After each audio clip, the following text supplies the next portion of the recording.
I was working for a bank, me and about 30 other people that went through the same classes together.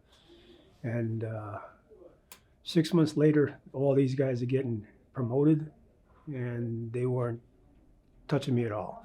So I went to the boss. I said, "Hey, what's going on?" He goes, "You're in the draft, and we don't want to put a lot of money into you, and then you're gone." Okay, so I went to the draft board, and I said, "You guys are killing me. Um, you know, take me in as fast as you can so I can get out as fast as I can." And about a week later, I was in. At 66, around 66, or near the end of 65, 66, that's when the helicopters really started coming in. The helicopter company that I went to was there only 4 months before I got there. They were still just making places for it. When I got there, we had to build our own, put our own tents up. We had to cut down rubber trees. It was a French rubber plantation that we were in Like, and we set it all up. Had dig holes for the bunkers and all. Later on, when I saw some of the places that the outfit had gone to, they had barracks. They had real wooden barracks. We went back to get a second load, and we dropped them off. It wasn't as bad that time because the infantry had already gone up into the woods and set up a perimeter or set up an area, defensive line. And then we were ready to go up again, but my ship was really tore up by that time. It wasn't going to fly out. And so I told a friend of mine who I outranked, I said, "Look, if you stay here with my ship, I'll take yours." "Oh, but it's my ship." No, I'm taking yours. So they said, "Okay." And then they said, "What's wrong with your leg?" I looked down, and the whole leg was covered in blood.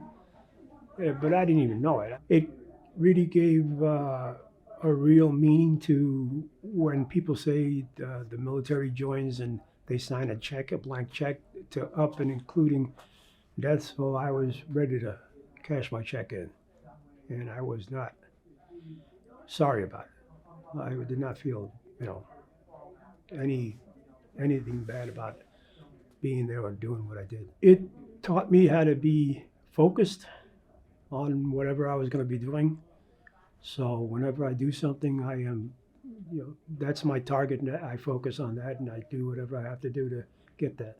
And that's how I worked my way up through the Purple Heart echelon on the chapter commander of 465 in Atlanta. I would tell them not to be selfish.